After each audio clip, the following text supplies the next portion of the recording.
تم اب میری ضرورت پوری کرو گی، آخر کو بیوی ہو میری، چاہے ساری رات میں شدت لٹاؤ تمہیں سہنا ہوگا، تم انکار نہیں کر سکتی۔ اس کو گود میں اٹھاتے اذان ملک اس کو بیڈ پر پٹک چکا تھا۔ نہیں، روحیہ ملک نے نفی میں سر ہلایا۔ تمہارے پاس انکار کا جواز نہیں۔ اذان ملک بنا اس کے سنے اس پر جھکا تھا۔ پلیز مت کرو۔ اس کا لمس اپنی گردن پر محسوس کرتی روحیہ ملک مزاحمت کر رہی تھی۔ شوہر ہوں تمہارا، کچھ غلط نہیں کر رہا جو یوں واویلا مچا رہی ہو۔ خود کو مضبوط بناؤ، آخر کو اذان ملک کی بیوی کے عہدے پر فائز ہوئی ہو تم۔ گہری رات میں ایک شخص کالے لباس میں خود کو مکمل چھپائے آگے بڑھ رہا تھا۔ اس کی نظر اپنے سامنے بھاگتے ہوئے آدمی پر تھی جو اس کے ڈر سے بھاگ رہا تھا۔ کبھی پیچھے مڑ کر دیکھتا تو کبھی واپس آگے بھاگنے لگتا۔ وہ پیچھے دیکھ رہا تھا جب اس کا پاؤں اٹکا تھا اور وہ دھڑام سے نیچے گرا۔ اس کے پیچھے تیز تیز چلنے والے شخص کے چہرے پر مسکراہٹ بکھر گئی۔ اپنی پینٹ کو ہلکا سا اوپر اٹھاتے اس نے ایک بڑا سا خنجر نکالا تھا جو اس گہری رات میں چمک رہا تھا۔ 2 قدم آگے لیتے وہ اس گرے ہوئے شخص کے قریب پہنچا تھا جو ہراساں نظروں سے اس کو دیکھ رہا تھا۔ اس نے اپنے چہرے سے ماسک ہٹایا تھا۔ ایول، مجھے جانے دو، میں وعدہ کرتا ہوں جیسا تم کہو گے ویسا ہی کروں گا، وہ کہنیوں کے بل پیچھے ہوتا اکلاتے ہوئے بولا۔ اور میں کیسے یقین کروں تمہاری بات پر؟ ایول اس کے قریب پنجوں کے بل بیٹھتا سرد انداز میں بولا۔ اس سرمئی آنکھوں میں ایک عجیب سی چمک تھی جس میں اس شخص کو اپنی موت نظر آ رہی تھی۔ میں سچ کہہ رہا ہوں، میں تمہیں ایم جے کے سارے ٹھکانوں کے بارے میں بتاؤں گا، بس مجھے چھوڑ دو۔ وہ بس کسی بھی طرح اپنی زندگی بچانا چاہتا تھا، اس کے لیے چاہے اسے اپنے مالک سے دھوکہ ہی کیوں نہ کرنا پڑتا۔ اس کے ٹھکانوں کا معلوم ہے مجھے، کوئی ٹھوس وجہ دو، ایول نے سرد لہجے میں کہتے خنجر اپنے سامنے کیا۔ وہ شخص خوفزدہ نظروں سے کبھی ایول کو دیکھتا تو کبھی خنجر کو۔ نہیں ہے نا تمہارے پاس کوئی ٹھوس وجہ؟ پر تمہیں مارنے کے لیے میرے پاس ٹھوس وجہ ہے، ایول نے اپنی سرمئی آنکھوں سے اس کی طرف دیکھتے برف سے بھی ٹھنڈے لہجے میں کہا۔ کیا؟ اس کی زبان سے بمشکل لفظ ادا ہوئے تھے۔ ویسے تو ایول کسی کو بھی کبھی جواب نہیں دیتا، لیکن تمہاری آخری خواہش سمجھ کر بتا دیتا ہوں۔ ایول سیدھا کھڑے ہوتے خنجر واپس پینٹ میں لگاتے اپنی گن نکال چکا تھا۔ وہ شخص اب گن پر اپنی آنکھیں گاڑے ہوئے تھا۔ پہلی وجہ، جو شخص اپنے باس کا وفادار نہ ہوا وہ میرا وفادار کیسے ہوگا؟ اور دوسری اور مین وجہ، تم نے ایول کا چہرہ دیکھا ہے، اور جو ایول کا چہرہ دیکھ لے اس کا زندہ رہنا ممکن نہیں، ایول نے سرد لہجے میں کہتے اس کی پیشانی کے بیچوں بیچ گولی چلائی تھی۔ خاموش فضا میں سائلنسر لگی گن کے ساتھ وہ شخص اس دنیا سے رخصت ہو چکا تھا۔ ایول اپنا کام کرتا آگے بڑھا تھا جب سامنے کھڑا وجود جو یہ سب اپنی آنکھوں سے دیکھ رہا تھا بھاگنے لگا۔ ایول کو اسی پل کچھ غلط ہونے کا احساس ہوا تھا۔ وہ تیز قدم لیتا آگے بڑھنے لگا۔ رکو۔ چند قدم آگے لیتے ایول کو وہ وجود نظر آیا۔ اس نے سرد لہجے میں رکنے کو بولا۔ وہ چند پل رکی لیکن پھر بھاگنے لگی تھی۔ رکو، نہیں تو اگلی گولی تمہیں ماروں گا۔ ایول کی سرد آواز نے اسے رکنے پر مجبور کر دیا تھا۔ وہ ڈرتی ہوئی پیچھے دیوار کے ساتھ لگ گئی۔ ایول کے چہرے پر اس وقت ماسک تھا۔ کیا دیکھا تم نے وہاں؟ اس کے قریب جاتے دیوار پر اپنے ہاتھ ٹکاتے ہوئے ذرا سا جھک کر بولا تھا۔ اس کی سانس سے وہ واضح محسوس کر سکتا تھا کچھ نہیں۔ وہ نفی میں سر ہلاتی اس کی سرمئی آنکھوں میں دیکھنے کی تاب نہ لاتی، پلکیں جھکاتی اپنے ہاتھ مسلنے لگی۔ آج سے پہلے کوئی اس کے اتنا قریب نہیں آیا تھا۔ اس کی حالت خراب ہونے لگی۔ گڈ، یہی جواب ہونا چاہیے تھا تمہارا۔ کافی سمجھدار لڑکی ہو تم۔ اس کی دودھ جیسی چمکتی رنگت کسی کو بھی اپنا دیوانہ کر سکتی تھی۔ ایول نے سر سے لے کر پیر تک اسے دیکھا جو مکمل چادر میں ڈھکی ہوئی تھی۔ بس اس کا چہرہ نظر آ رہا تھا۔ میں نے سچ میں کچھ نہیں دیکھا، مجھے مت ماریے گا، مجھے جانے دے، وہ لرزتی ہوئی بولی۔ اس کی اٹھتی گرتی پلکوں کا رقص ایول کو مبہوت کر چکا تھا۔ وہ اس کی بات سن ہی نہ سکا۔ پلیز مجھے جانے دے۔ اس کی آنکھوں سے آنسو بہنے لگے تھے۔ بہتے آنسو ایول کو اپنی طرف کھینچ رہے تھے۔ وہ نہ چاہتے ہوئے بھی اس کے آنسو اپنے لبوں سے چننے کی خواہش کر بیٹھا تھا، پر ایسا کہاں ممکن تھا۔ دیکھو لڑکی، رونا بند کرو اور یاد رکھنا، اگر تم نے کسی کی بھی سامنے منہ کھولا تو اگلی باری تمہاری ہوگی۔ ایول سر جھٹکتے گن اس کے ماتھے پر رکھتے ہوئے ٹھنڈے لہجے میں بولا کہ سامنے کڑی روحیہ جمال کی ریڑھ کی ہڈی میں سنسناہٹ سی ہوئی۔ وہ سر اس بات میں ہلا گئی۔ اس کے سر ہلانے پر ایول نے گن پیچھے کرتے اس کو جانے کا راستہ دیا تھا۔ وہ راستہ ملتے ہی پلک چپکتے گلی میں گم ہوئی تھی۔ کریزی گرل، ایول سر ہلا کر بڑبڑایا۔ وہ کتنی ہی دیر وہاں کڑا راہداری کو دیکھتا رہا تھا۔ وہ پہلی تھی جو ایول کا چہرہ دیکھنے کے بعد بھی زندہ تھی، کیونکہ ایول کبھی بے گناہ کو نہیں مارتا تھا۔ ایول اپنی سوچ سے نکلتا آگے بڑھا تھا، جہاں اس کے گارڈز اس شخص کی لاش ٹھکانے لگانے کے بعد ہاتھ باندھے ایول کا انتظار کرتے لائن میں کھڑے تھے۔ ایول کے آتے ہی گارڈ نے کار کا دروازہ کھولا تھا۔ اس کے بیٹھتے ہی گارڈ نے دروازہ بند کیا۔ وہ سب بھی گاڑیوں میں بیٹھتے منزل کی طرف رواں دواں تھے۔ اس اندھیری رات میں ہوئے واقعہ سے کوئی واقف تھا تو ایول اور روحیہ جمال، جو اپنے بستر پر لیٹی کروٹ پر کروٹ بدل رہی تھی۔ وہ جب بھی آنکھیں بند کرتی سامنے ایول کا چہرہ نظر آتا تھا۔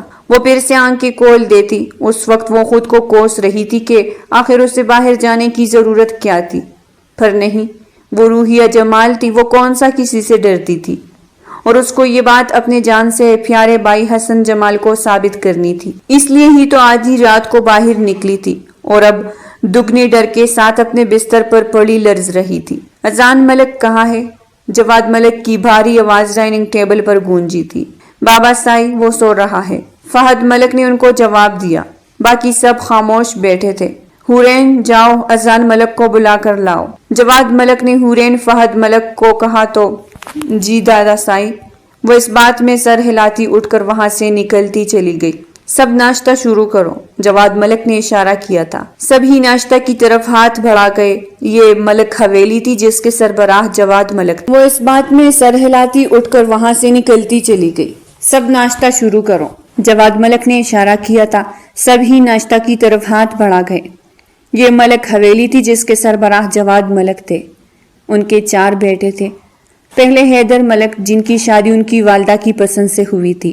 ان کی ایک ہی اولاد تھی، اذان ملک۔ اذان ملک کے پیدا ہونے کے چند سال بعد ہی اس کے والدین کی کار ایکسیڈنٹ میں موت ہو گئی تھی۔ دوسرے فہد ملک، جن کے ایک بیٹی تھی، حورین ملک۔ تیسرے احسن ملک، جن کا بیٹا ایک ہی تھا، نوریز ملک۔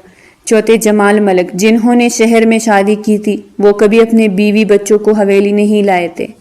کار ایکسیڈنٹ میں ان کی بھی موت ہو چکی تھی۔ ان کی اولاد کہاں تھی، جواد ملک کے سوا کوئی نہیں جانتا تھا۔ وہ بس صحیح وقت کے انتظار میں تھے کہ اپنے بیٹے کی نشانیوں کو حویلی لا سکے۔ اس نے دروازے پر دستک دی تو دروازہ کھلتا چلا گیا۔ وہ اندر داخل ہوئی تو سامنے ہی اذان ملک اوندے منہ لیٹا ہوا تھا، سو رہا تھا۔ اس کو پتہ نہیں چلا۔ وہ آہستہ آہستہ قدم لیتی بٹ کے قریب پہنچی۔ اذان، حورین نے ہچکچاتے ہوئے پکارا۔ سامنے سے کوئی جواب نہ پاتی وہ جھکی تھی۔ اذان، اس نے پھر سے پکارا، لیکن جواب نہیں آیا۔ وہ مشکل میں پھنس گئی۔ اب اگر اس کو جگاتی نہیں تو دادا سائی سے ڈانٹ پڑتی، اور اگر جگا دیتی تو اذان ملک سے۔ وہ دل ہی دل میں خود کے بچ جانے کی دعا کرتی اس کے کندھے پر ہاتھ رکھ چکی تھی۔ اذان ملک اٹھ جائے، اس کا کندھا ہلاتے ہوئے بولی۔ جب اذان ملک نے ایک ہی جھٹکے میں رخ بدلا تھا، حورین چیخ مارتی پیچھے ہٹی تھی۔ اس کا پاؤں قالین میں اٹکا تھا اور وہ واپس اذان ملک کے سینے پر گری تھی۔ دونوں ہی چند پل کے لیے بکھلا گئے۔ حورین نے اٹھنا چاہا تھا پر اس کی ٹانگیں بٹ سے نیچے تھی۔ مکمل وزن نہ آنے کی وجہ سے وہ واپس اذان ملک کے اوپر گری۔ Stop it! اس کو بار بار اٹھ کر گرتے دیکھ اذان ملک دھاڑا تھا۔ اس کی داڑھ سنتی وہ لرزتی ہوئی جہاں تھی وہیں رک گئی۔ اذان ملک کروٹ بدل کر اس کو بٹ پر ڈالتا خود اٹھ کھڑا ہوا۔ تم میرے کمرے میں کیا کر رہی ہو؟ اذان ملک سرد لہجے میں بولا تھا۔ وہ حورین اٹھ کر بیٹھی۔ کیا وہ لگا رکھی ہے؟ تمہیں کتنی بار منع کیا ہے میرے کمرے میں نہ آیا کرو؟ اذان ملک اس کو کھینچ کر کھڑا کرتے ہوئے بولا۔ وہ پھر سے اس کے سینے سے جا ٹکرائی۔ سو سوری حورین سیدھی کڑی ہوتی شرمندگی سے بولی۔ جاؤ یہاں سے۔ اذان ملک رخ بدلتے ہوئے سرد لہجے میں بولا۔ وہ دادا سائی آپ کو بلا رہے ہیں، اس نے لرزتی ہوئی آواز میں کہا۔ آؤٹ! اذان ملک کی داڑ پھر سے کمرے میں گونجی تھی۔ حورین اس کی اس قدر تہذیب امیز لہجے پر نم آنکھوں سے بھاگتی ہوئی وہاں سے نکلی تھی۔ وہ جانتی تھی کہ اذان ملک بچپن سے ایسا ہی ہے، پر پھر بھی اس کا رویہ حورین کو ہر بار برا لگتا تھا، جو جانے کیوں اس کی آنکھیں نم کر جاتا تھا۔ جب سے اس کے والدین کی وفات ہوئی تھی وہ سب سے لیا دیا ہی انداز رکھتا تھا، سوائے دادا سائی کے۔ انہوں نے اس کو سنبھالا تھا۔ وہ جواد ملک کے بہت قریب تھا، ان کا کہا مانتا تھا، پر جہاں اپنی ضد پر اڑ جاتا تھا وہاں جواد ملک کو اس کی ماننی پڑتی تھی۔ السلام علیکم، اس نے ڈائننگ ٹیبل پر آتے سب کو سلام کیا۔ جواد ملک نے اونچی آواز میں، جبکہ باقی سب نے زیر لب جواب دیا تھا۔ حورین ایک پل کے لیے اس کی طرف دیکھتی واپس اپنے کھانے کی طرف متوجہ ہوئی تھی۔ جواد ملک اسے کھانے کے دوران اس کے بزنس کے بارے میں باتیں کرتے تھے، جن کے وہ مختصر جواب دیتا رہا تھا۔ کھانا کھاتے ہی وہ باہر کی طرف بڑھ گیا۔ گڈ مارننگ سر، میجر نے آفس میں آتے ہی اسے گریٹ کیا۔ وہ سر ہلا گیا۔ سر، یہ مس روحیہ جمال ہے، آپ کی نئی سیکرٹری کی سسٹر۔ سر، مسٹر حسن کی طبیعت ٹھیک نہیں تھی، اس لیے یہ آج ان کی جگہ آئی ہے۔ میجر نے اپنے ساتھ آئی روحیہ کا تعارف کروایا۔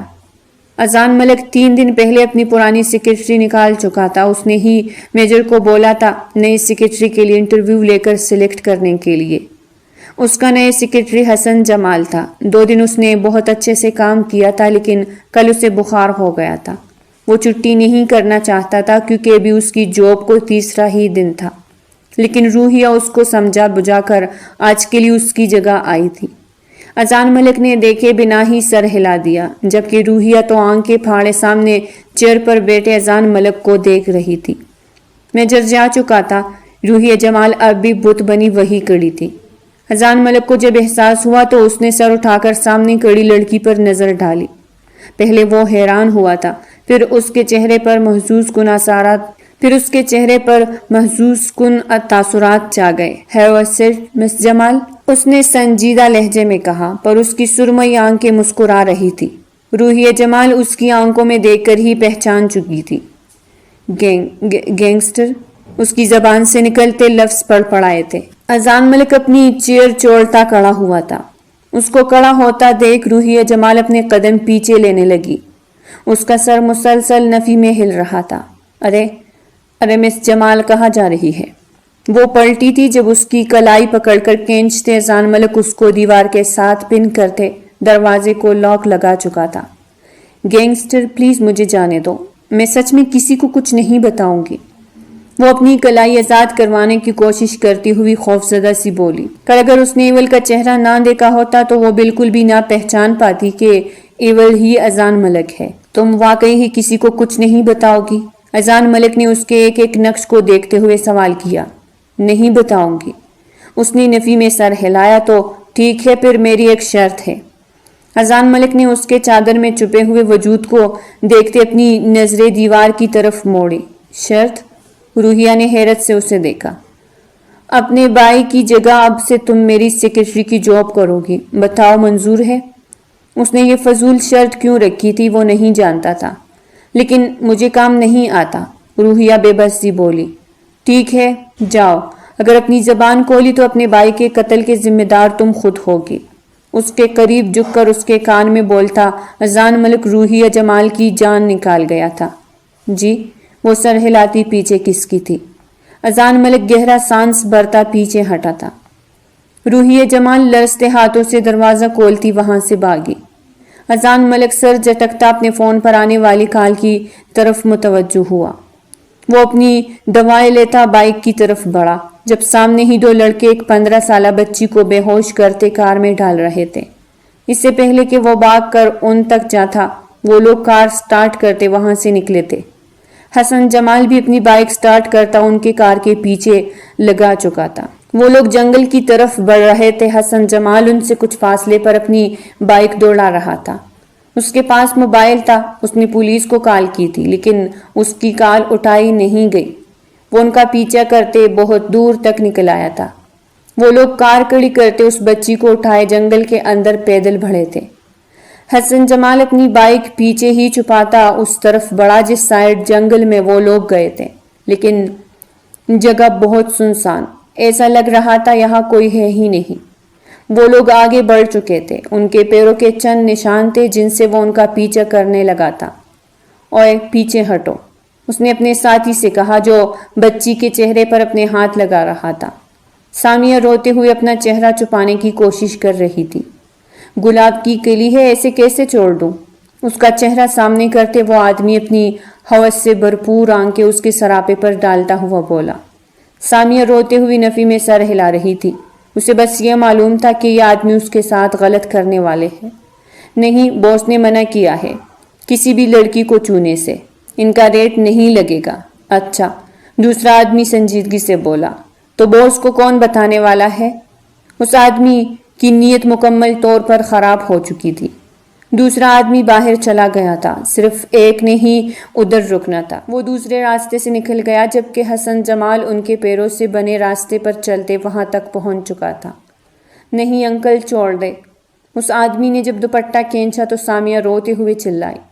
وہ آدمی مکروہ سی ہنسی ہنستا اس کی بازو پکڑ چکا تھا۔ سامیہ ایک دم سے اپنا بازو چھڑواتی پیچھے کو بھاگی تھی جب اس کی بازو سے شرٹ پڑتی چلی گئی۔ بچاؤ، وہ پیچھے ہوتی ہوئی چیخی۔ ہاں، کوئی نہیں آنے والا۔ وہ آدمی مکروہ کہا لگاتا اس کی طرف بڑھا تھا، جبکہ باہر حسن جمال بچی کی آواز سنتا دروازہ کھولتا اندر داخل ہوا تھا۔ وہ آدمی جو سامیہ پر جھک رہا تھا اس کو دھکا دیتا حسن جمال کی طرف بڑھا۔ سامیہ دھکا لگنے کی وجہ سے نیچے گری تھی، اس کا سر پیچھے پڑے نوکیلے پتھر میں لگا تھا۔ حسن جمال اور اس آدمی میں خوب ہاتھا پائی ہوئی تھی۔ جب پولیس کا سائرن بجنے لگا، ایک دم سے حسن جمال کے سر میں کسی نے پیچھے سے ڈنڈا مارا تھا۔ وہ اپنے چکراتے سر کو تھامتا نیچے گرا تھا۔ اس وحشی آدمی کا ساتھی واپس آیا تھا۔ چل نکل اب یہاں سے، نہیں تو پولیس ہم تک پہنچ جائے گی۔ باس ہمیں نہیں چھوڑیں گے، وہ آدمی دوسرے سے بولا۔ لیکن وہ لڑکی، اس آدمی کی ہوس پوری نہیں ہوئی تھی۔ زندہ رہا تو اور لڑکیاں مل جائے گی، چل نکل یہاں سے۔ دوسرا آدمی اسے کھینچتے ہوئے لے جاتا باہر کی طرف بڑھا تھا۔ پولیس جو ابھی ہی اس جھونپڑی تک پہنچی تھی اندر کی طرف بڑھی تھی۔ وہاں ایک طرف سامیہ پڑی تھی جس کے سر سے خون نکل رہا تھا، تو اس کے قریب ہی حسن جمال بے ہوش پڑا تھا۔ پولیس ان دونوں کو لیتے اسپتال کی طرف بڑھی تھی۔ آج وہ سائٹ وزٹ پر آیا تھا جب اس کو آرفنیج کے ہیڈ کی کال آئی۔ جی مسٹر جلال، اس نے ایک سیکنڈ سے بھی پہلے کال اٹھائی تھی، کیونکہ یہ آرفنیج کے بچے ہی تو تھے جو اس کے سب سے زیادہ قریب تھے۔ وہ اکثر آرفنیج آتا تھا، سب بچے ہی اس سے بہت اٹیچ تھے۔ ان کو کچھ بھی چاہیے ہوتا تھا تو سب اذان ملک کا ہی رخ کرتے تھے۔ آج بھی سامیہ، آئمہ اور سنی تینوں باہر گھومنے گئے تھے جب سامیہ ان سے الگ ہوئی اور پھر وہ واپس نہیں آئی۔ آئمہ اور سنی آرفنیج پہنچتے ہیڈ کو ساری بات بتائی تھی۔ مسٹر جلال نے بنا دیر کی اذان ملک کو کال کی تھی۔ آپ بے فکر رہے مسٹر جلال، سامیہ جلد ہی آپ کے پاس ہوگی، اذان ملک سر لہجے کے ساتھ بولا تھا۔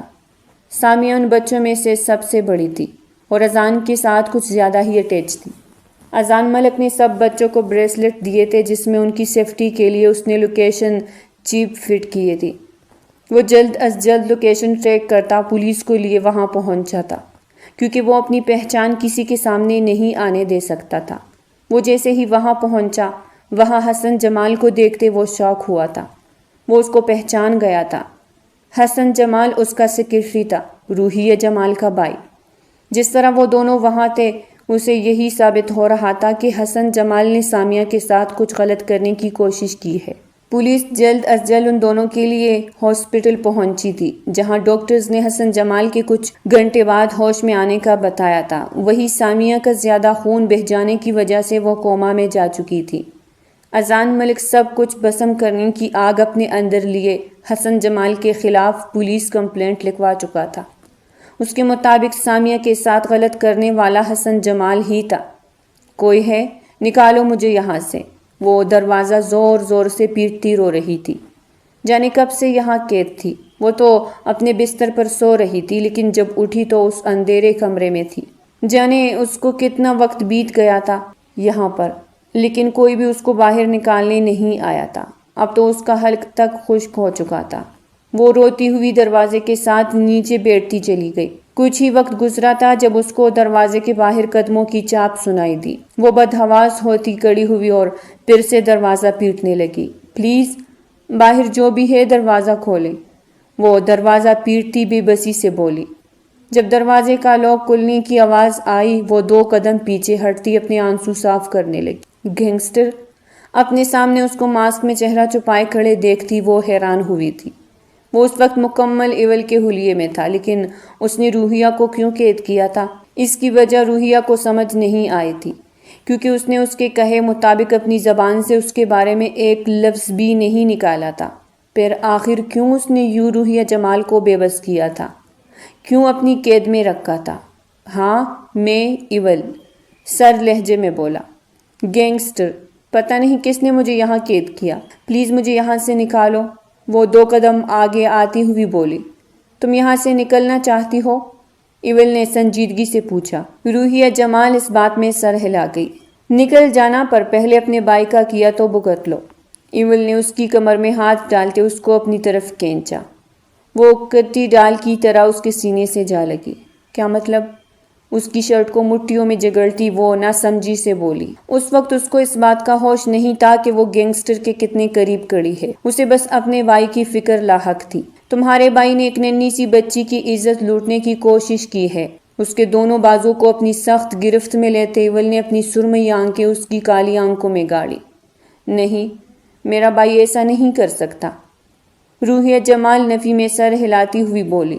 اوہ اچھا، تو میں جو اپنی آنکھوں سے اس بچی کی حالت دیکھ کر آ رہا ہوں، میں غلط کہہ رہا ہوں؟ اس کے گرد ایول کی گرفت مزید مضبوط ہوئی۔ چھوڑو مجھے، میرا بھائی ایسا کچھ بھی نہیں کر سکتا جس سے اس کی بہن کا سر جھکے، سمجھے آپ؟ اس کی گرفت سے خود کو آزاد کروانے کی کوشش کرتی وہ پنکھاری تھی۔ اپنے بھائی پر اس کو خود سے زیادہ یقین تھا، اور یہی یقین ایول کو آگ لگا رہا تھا۔ وہ اس کی بات کیوں نہیں مان رہی تھی؟ اس کی آنکھیں لال انگارہ ہوئی۔ اس کو ایک ہی جھٹکے میں پیچھے بیٹھ پر پھینک گیا۔ خود کو تیار کرو، اگلے آدھے گھنٹے میں ہم دونوں کا نکاح ہے۔ اپنے بھائی کے کیے کی سزا تم بھگتو گی۔ ایول اس کے نزدیک اپنا پاؤں رکھتا اس پر اپنی نظریں جمائے سر لہجے میں بولا۔ میں نہیں کروں گی آپ سے نکاح، سمجھے آپ؟ میرے بھائی نے ایسا کوئی گناہ نہیں کیا جس کی بھرپائی مجھے کرنی پڑے۔ روحیہ جمال کہنیوں کی بلٹتی اس کی آنکھوں میں آنکھیں ڈال کر بولی۔ گناہ تو کیا ہے تمہارے بھائی نے، جس کی بھرپائی بھی تمہیں کرنی پڑے گی۔ آدھے گھنٹے میں تیار رہنا، نہیں تو تمہارا بھائی جو اس وقت ہاسپٹل کے بیڈ پر ہے آدھے گھنٹے بعد قبر میں ہوگا۔ ایول اس پر جھکتے سنجیدگی سے کہتا سیدھا ہوا۔ وہ رخ موڑ چکا تھا، لیکن جانے سے پہلے ہی روحیہ جمال اس کا ہاتھ پکڑ چکی تھی۔ اذان ملک سن ہوا تھا وہی۔ اس کا لمس خود پر محسوس کرتے وہ ہلنے کے قابل نہیں رہا تھا، پر اگلے ہی پل وہ خود کو سمجھا چکا تھا کہ یہ ایک گنہگار کی بہن ہے جس نے اس بچی کے ساتھ بہت غلط کیا ہے، اس لیے خود کو سخت کرتے وہ ویسا ہی کڑا رہا تھا۔ میرا بھائی ہاسپٹل، کیا ہوا ہے اس کو؟ پلیز مجھے بتائے کیا ہوا میرے بھائی کو؟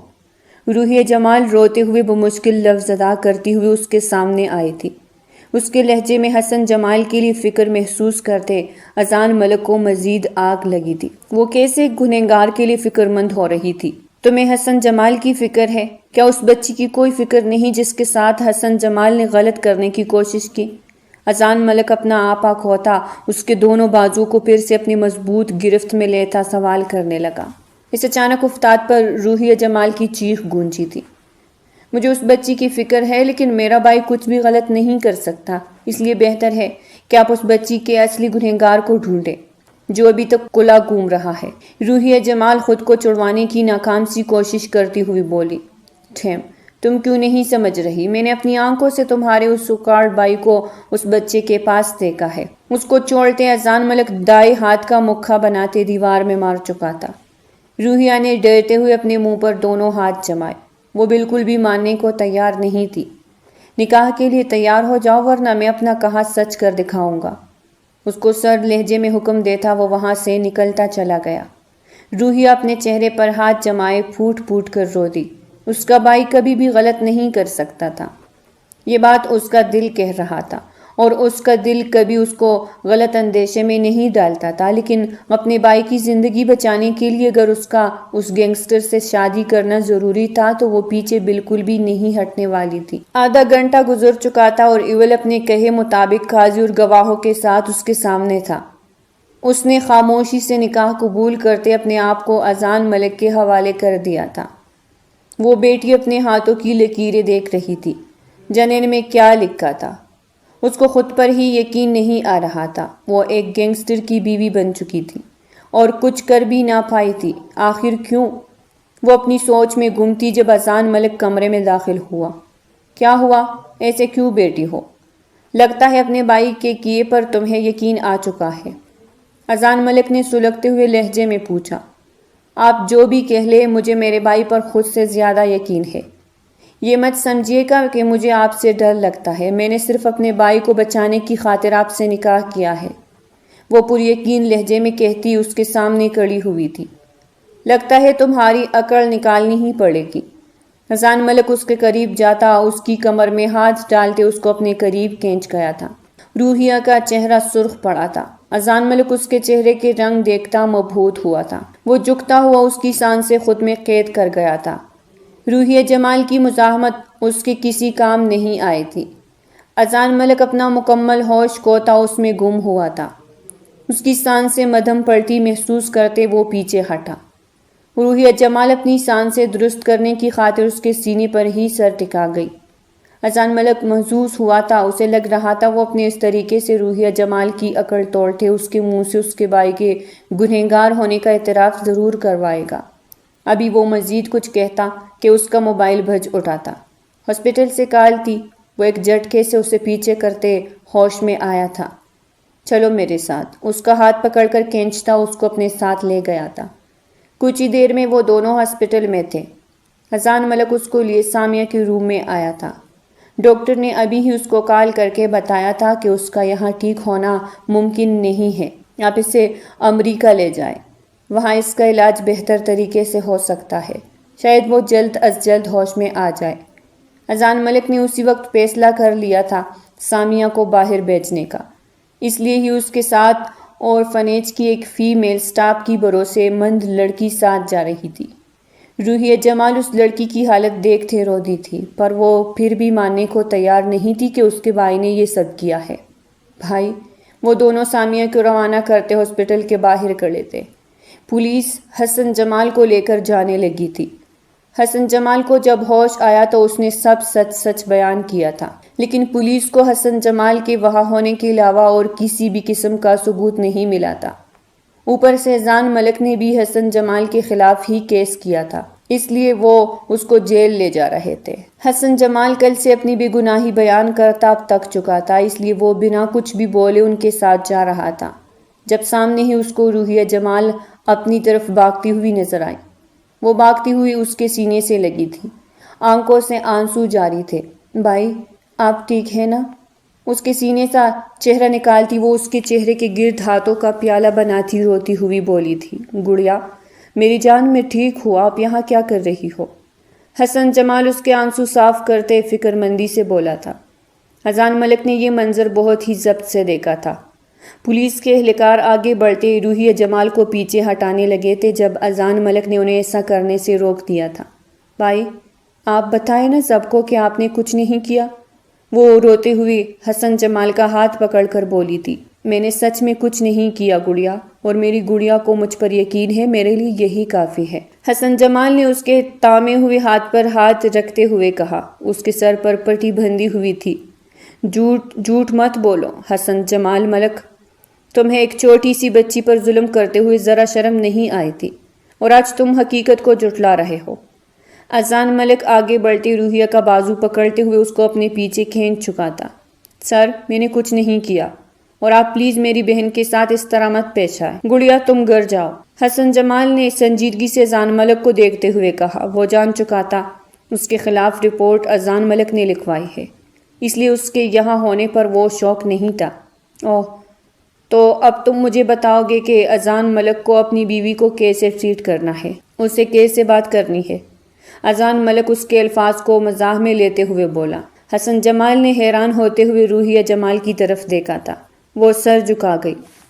انسپکٹر لے جائے اس کو، اپنی آنکھوں پر شیٹس لگاتے اذان ملک تندہی سے بولا تھا۔ آپ نے کہا تھا اگر میں آپ سے نکاح کروں گی تو آپ میرے بھائی کو چھوڑ دیں گے، پھر پولیس انہیں کیوں لے کر جا رہی ہے؟ پلیز روکیے انہیں، اس کی بازو ہلاتی ہوئی بولی۔ آنکھوں سے آنسو ایک بار پھر جاری ہوئے تھے۔ ڈارلنگ، تم نے شاید میری بات سنی نہیں تھی۔ میں نے کہا تھا اسے زندہ چھوڑ دوں گا، پر یہ نہیں کہا تھا کہ اس کو اس کے گناہ کی سزا نہیں ملے گی۔ ڈاکٹرز نے کہا ہے سامیہ بالکل ٹھیک ہے، لیکن حسن جمال نے اس کے ساتھ برا کرنے کی کوشش بھی کی تو کیسے کی؟ اس کی سزا تو وہ بھگتے گا ہی، اگلے 3 سال جیل میں گزار کر۔ اس کو سرد لہجے میں جواب دیتے اذان ملک روحیہ کا بازو پکڑتے اس کو کار میں بٹھاتے خود ڈرائیونگ سیٹ پر بیٹھتا کار کا رخ ملک حویلی کی طرف کر گیا۔ وہ جب گھر میں داخل ہوا تو نوریز ملک کے علاوہ سب ہی وہاں موجود تھے۔ کہاں تھے تم اذان ملک؟ جواد ملک نے گرجدار لہجے میں پوچھا۔ وہ کل سے غائب تھا، آج بھی شام میں گھر واپس آیا تھا۔ یہی تھا دادا سائیں، کہاں جاؤں گا؟ ان کے قریب بیٹھا وہ ادب سے بولا تھا۔ باقی سب خاموش تماشائی بنتے سن رہے تھے۔ یوں غائب نہ ہوا کرو، جواد ملک اب کی بار نرمی سے بولے تھے۔ اس کے لیے ان کا غصہ بس اتنا سا ہی ہوتا تھا۔ یہ بچی کون ہے اذان؟ فہد ملک نے ڈری سہمی روحیہ پر نظر ڈالتے ہوئے پوچھا، جو آج بھی چادر میں خود کو مکمل چھپائے پیچھے کھڑی تھی۔ یہ آپ سب کی بہو ہے، روحیہ اذان ملک۔ اس کا بازو پکڑ کر سب کے درمیان لاتے وہ اس کو چھوڑ چکا تھا۔ جواد ملک کی کب اس پر نظر پڑی تو وہ حیرت کے مارے اٹھ کھڑے ہوئے تھے۔ روحیہ میری بچی؟ جواد ملک تڑپ کر بولے تھے۔ روحیہ بھی انہیں پہچان گئی تھی۔ دادا سائی؟ وہ ہچکیوں سے روتی آگے بڑھتی ان کے سینے سے جا لگی تھی۔ جب نکاح ہوا تھا اذان ملک تب ہی جان چکا تھا کہ وہ اس کے سب سے چھوٹے چچا کی بیٹی روحیہ جمال ملک ہے، اس لیے بنا کوئی بھی ریئیکشن دیے وہ سیڑھیاں چڑھتا اوپر اپنے کمرے میں جا چکا تھا۔ پیچھے روحیہ نے جواد ملک کو اذان کا رویہ اور باقی سب کچھ بتا دیا تھا، جس کے بعد انہوں نے اسے تسلی دی تھی کہ اس کے بھائی کو کچھ نہیں ہوگا، وہ خود اس کو چھڑوا کر لائیں گے۔ ساتھ ہی ساتھ انہوں نے روحیہ کا تعارف ساری فیملی سے کروایا تھا۔ حورین ملک خوش بھی تھی اور نہیں بھی، کہیں نہ کہیں وہ اذان ملک کی دلہن بننے کی خواب سجا چکی تھی اور وہ روحیہ سے نکاح کر چکا تھا، لیکن وہ خوش تھی یہ سن کر کہ اس کی بھی بہن ہے۔ اب وہ سارا دن حویلی میں نہیں بیٹھے گی۔ روحیہ جمال دروازہ کھولتے اذان ملک کے کمرے میں داخل ہوئی تھی۔ حورین ابھی اس کو یہاں چھوڑ کر گئی تھی۔ دادا سائی اور فہد چچا اسی وقت پولیس اسٹیشن جا چکے تھے۔ حسن جمال کی رہائی کے لیے وہ بھی مطمئن ہو گئی تھی۔ وہ گھر کی عورتوں کے ساتھ باتیں کرتی رہی تھی۔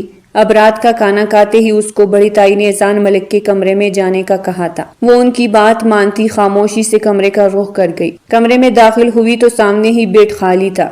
اس نے ارد گرد نگاہ گھمائی، وہ کہیں بھی نہیں تھا۔ بالکنی کا دروازہ کھلا دیکھتی اس کی وہاں موجودگی کا احساس کرتی وہ واش روم کی طرف بڑھی، جس کا دروازہ کھلا تھا۔ تھوڑی دیر بعد جب وہ باہر نکلی اسی وقت ہی اذان ملک بھی بالکنی کا دروازہ بند کرتا اندر داخل ہوا تھا۔ مل گئی تمہیں فرصت؟ اس کے قریب جاتا وہ اس کے گرد اپنا دایاں ہاتھ لپیٹتا اپنے نزدیک کر گیا۔ جی، روحیہ نے ناسمجھی سے پوچھا۔ کیا تم نہیں جانتی تم یہاں اپنے بھائی کے کیے کی سزا کاٹنے آئی ہو؟ اگر یہ سب تمہارے اپنے ہیں تو یہ بھی مت بھولو کہ میں تمہیں یہاں کس وجہ سے لایا ہوں۔ اس کی کمر کے گرد گرفت مضبوط کرتے وہ دھاڑا تھا۔ چھوڑے مجھے اذان، اس کی بازو کو پیچھے کرنے کی کوشش کرتی وہ بھی چلائی تھی۔ اگر وہ سمجھتا تھا کہ وہ ڈرتی ہے تو روحیہ ملک اس کو ثابت کر دے گی کہ وہ اذان ملک سے بالکل نہیں ڈرتی۔ آواز نیچے ورنہ جان نکال دوں گا۔ اس کو مزید خود کے نزدیک کرتا اس کے بالوں میں اپنا بایاں ہاتھ پھنسا گیا۔ اس کی اتنی قربت پر روحیہ ملک کی سانسیں تیز ہوئی تھی۔ گینگسٹر ہوں گے آپ پورے شہر کے، لیکن میں آپ سے نہیں ڈرنے والی، سمجھے آپ؟ روحیہ ملک خود کو اسے چھڑوانے کی کوشش میں ناکام ہوتی اس کا کالر پکڑتے غصے سے دھاڑی۔ اوہ انٹرسٹنگ، تو تم ایک چٹانگ بھر کی لڑکی میرے آگے زبان چلاؤ گی؟ چاہے وہ میرا کزن ہے لیکن تمہارا بھائی میرے لیے کام کرتا تھا، اور جو گناہ تمہارا بھائی نے کیا ہے اس کے بدلے میں تمہیں ایسا مزہ چکھاؤں گا کہ تمہارا بھائی آئندہ کسی کی عزت پر ہاتھ ڈالنے سے پہلے 100 بار سوچے گا۔ اس کی بات پر غصے سے آؤٹ آف کنٹرول ہوتے اذان ملک نے کہتے ہوئے اس کے لبوں پر اپنے انداز میں کفل لگایا تھا کہ روحیہ بن پانی کی مچھلی کی طرح پڑ پڑا کر رہ گئی۔ کچھ نہیں کیا میرے بھائی نے، چاہے آپ دادا سائیں سے پوچھ لے۔ اپنی سان سے درست کرتی وہ اس کو خود سے پیچھے دھکیلنے لگی۔ مجھے کسی سے کچھ نہیں پوچھنا، تم اب میری ضرورت پوری کرو گی، آخر کو بیوی ہو میری، چاہے ساری رات میں شدتیں لٹاؤ تمہیں سہنا ہوگا، تم انکار نہیں کر سکتی۔ اس کو گود میں اٹھاتے اذان ملک اس کو بیڈ پر پٹک چکا تھا۔ نہیں روحیہ، ملک نے نفی میں سر ہلایا، تمہارے پاس انکار کا جواز نہیں۔ اذان ملک بنا اس کے سنے اس پر جھکا تھا۔ پلیز مت کرو۔ اس کا لمس اپنی گردن پر محسوس کرتی روحیہ ملک مزاحمت کر رہی تھی۔ شوہر ہوں تمہارا، کچھ غلط نہیں کر رہا جو یوں واویلا مچا رہی ہو، خود کو مضبوط بناؤ، آخر کو اذان ملک کی بیوی کے عہدے پر فائز ہوئی ہو تم۔ اس کے مزاحمت کرتے ہاتھ لاک کرتا اذان ملک اس کو خاموش کرواتا اس پر جھکتا چلا گیا۔ اس کے پہلو میں اس کی محرم لڑکی تھی، آخر کو کیسے وہ اس کو دیکھ کر بہکتا نہ۔ وہ اس وقت حسن جمال کے پاس بیٹھی تھی۔ اذان ملک نے پوری کوشش کی تھی حسن جمال کو سزا دلوانے کی، لیکن جواد ملک اپنے ریسرچ استعمال کر کے اذان ملک کو بے گناہ ثابت کرتے باہر نکلوا لیا تھا۔ اس وقت وہ بھی ملک حویلی میں ہی تھا۔ اس کی چوٹ کافی حد تک ٹھیک ہو چکی تھی، کل ہی 1 ماہ بعد اسے رہائی ملی تھی۔ اذان ملک نے اس کے ہاف کیس ہی اتنا سٹرونگ بنوایا تھا کہ اس کو چڑھوانے کے لیے جواد ملک کو بھی 1 ماہ لگ گیا۔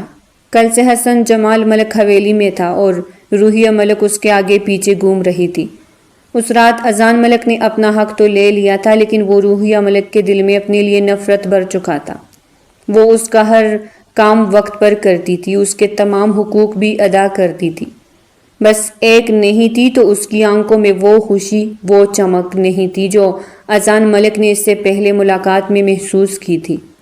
وہ اس کی آنکھوں میں چمک دیکھنا چاہتا تھا جس کے لیے وہ نامحسوس انداز میں لاکھ جتن بھی کر چکا تھا۔ آخر کو اس کو اپنی انا بھی پیاری تھی، لیکن روحیہ ملک کی آنکھوں میں وہ چمک واپس نہیں آئی تھی۔ اذان ملک اب بھی حسن جمال کو ہی گنہگار مان رہا تھا۔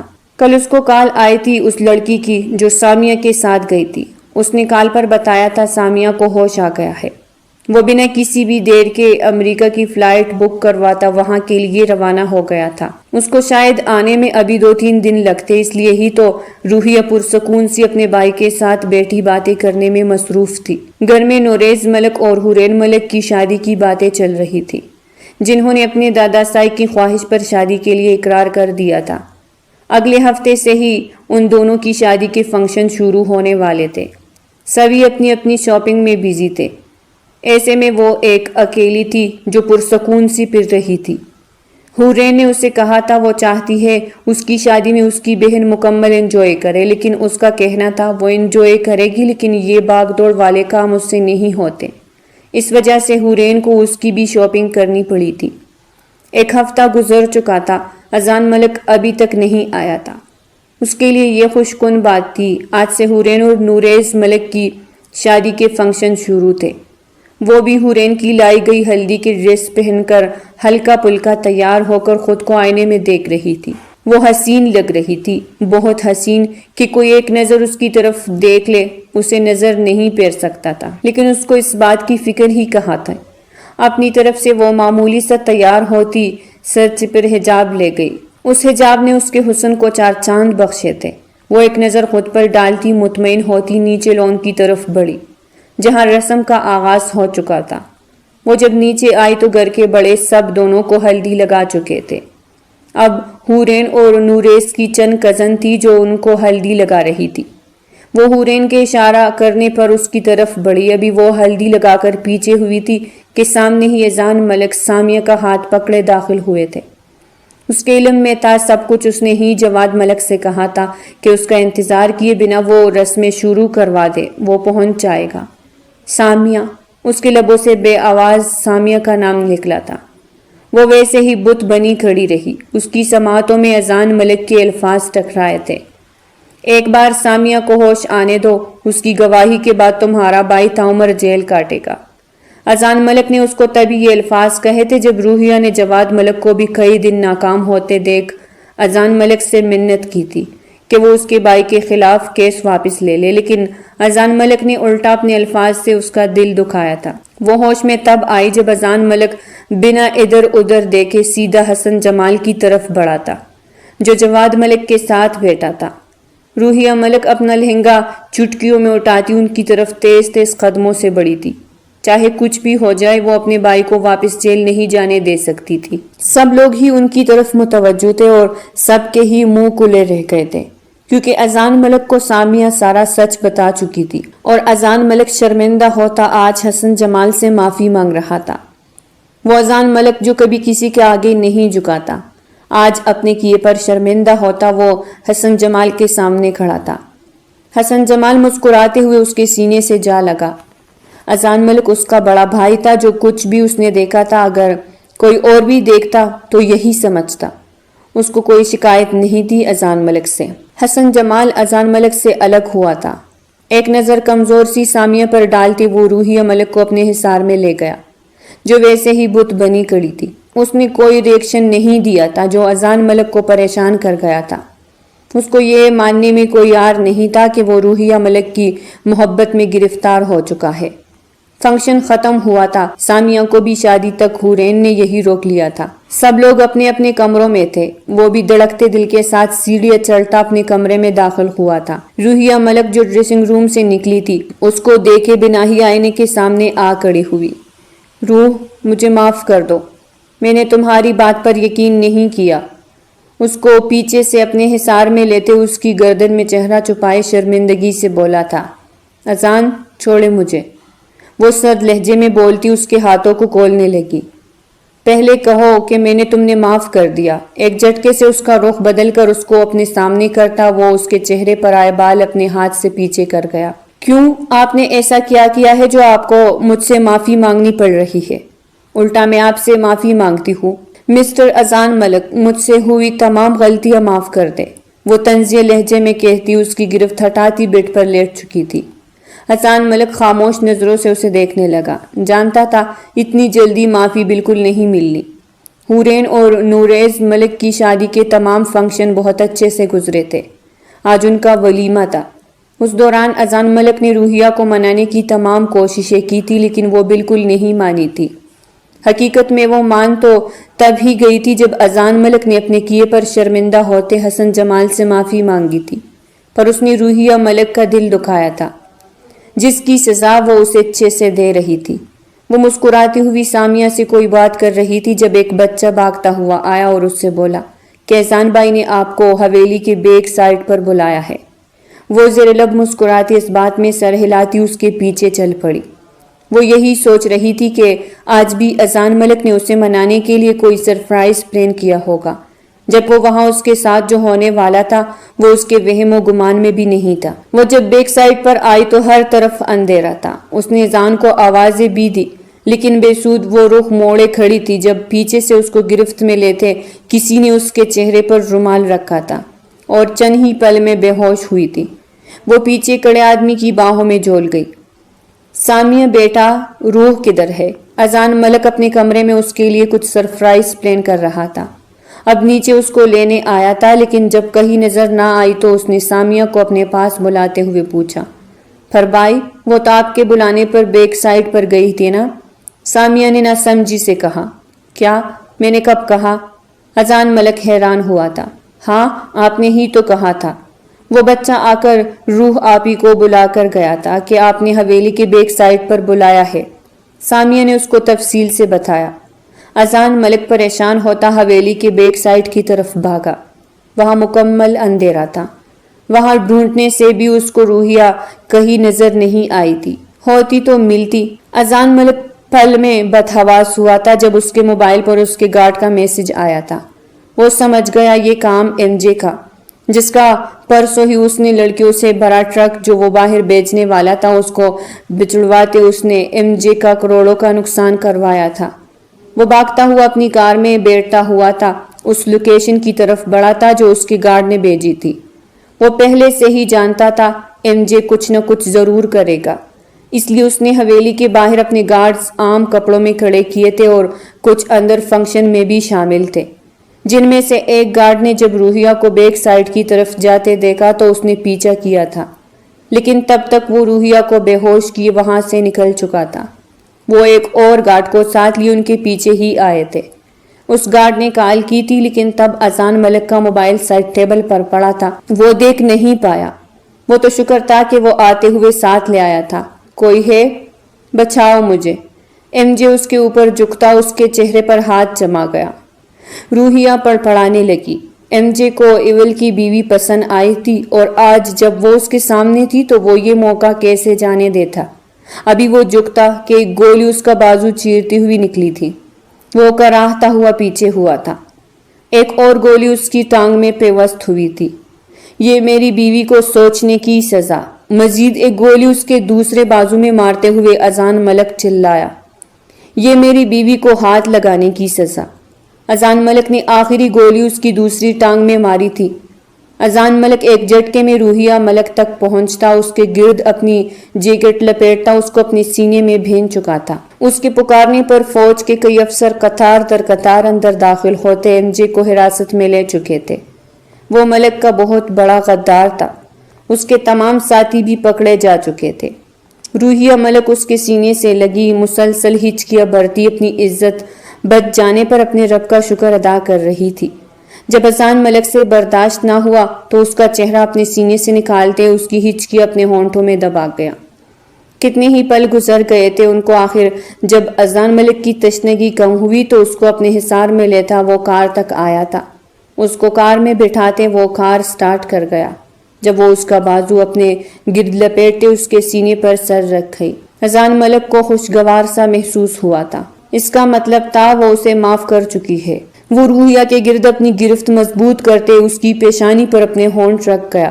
اذان پلیز چھوڑ دے، مجھے تیار ہونا ہے۔ وہ اذان ملک کے حصار میں مکمل قید تھی، کب سے اٹھنے کی کوشش کر رہی تھی، پر اذان ملک اس کے گرد اپنی گرفت میں مضبوط کرتا جا رہا تھا۔ روح چپ چاپ لیٹی رہو، ایک تو پہلے ہی تمہارا شیطان میرے حصے کا ٹائم لے جاتا ہے، اوپر سے جب مجھے ٹائم ملتا ہے تو تمہارے نخرے ہی نہیں ختم ہوتے۔ اذان ملک نے مصنوعی خفگی سے کہا۔ اذان پرومس آپ کو آپ کا ٹائم دوں گی، پر ابھی چھوڑ دے پلیز، مجھے تیار ہونا ہے۔ سب کیا کہیں گے؟ میرے بھائی کا ولیمہ ہے اور ہم ہی لیٹ پہنچے ہیں۔ روحیہ نے تسلی سے اس کو سمجھایا۔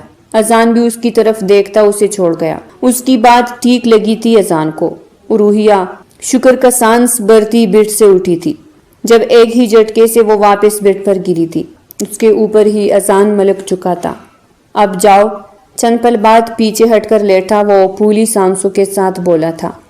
روحیہ شرم سے لال پڑتی وہاں سے بھاگی تھی کہ کہیں وہ دوبارہ ہی نہ پکڑ لے۔ آج حسن جمال کا ولیمہ تھا، اس کی شادی سامیہ سے ہوئی تھی۔ اس نے خود اذان ملک سے التجا کی تھی کہ وہ سامیہ سے شادی کرنا چاہتا ہے۔ تب اذان ملک نے سامیہ کے 18 سال کا ہونے کی شرط رکھی تھی، اور اس کے 18 سال کے ہوتے ہی سامیہ کی رضامندی سے حسن جمال اور سامیہ کی شادی کر دی گئی۔ سٹیج پر بیٹھی سامیہ جو وقفے وقفے سے حسن جمال کی سرگوشیوں پر مسکرا رہی تھی، اس کی مسکراہٹ بتا رہی تھی کہ وہ بہت خوش ہے۔ روحیہ جمال اپنے بیٹے کو گود میں لیے اذان ملک کے کندھے پر سر رکھتی اپنے بھائی کی سدا خوش رہنے کی دعا کر گئی۔ اذان ملک نے مسکراتے ہوئے جھک کر اس کا سر چوما تھا، اور یہ منظر کیمرے کی آنکھ نے محفوظ کر لیا تھا۔ تو پیارے ریڈرز، آج کی ناول یہاں تک تھی۔ آج کی ناول اگر آپ کو پسند آئی ہو تو لائک کریں اور چینل کو سبسکرائب کریں۔ پھر ملتے ہیں ایک نئی ناول کے ساتھ، تب تک کے لیے ہمیں اجازت دیجیے گا۔ اللہ نگہبان۔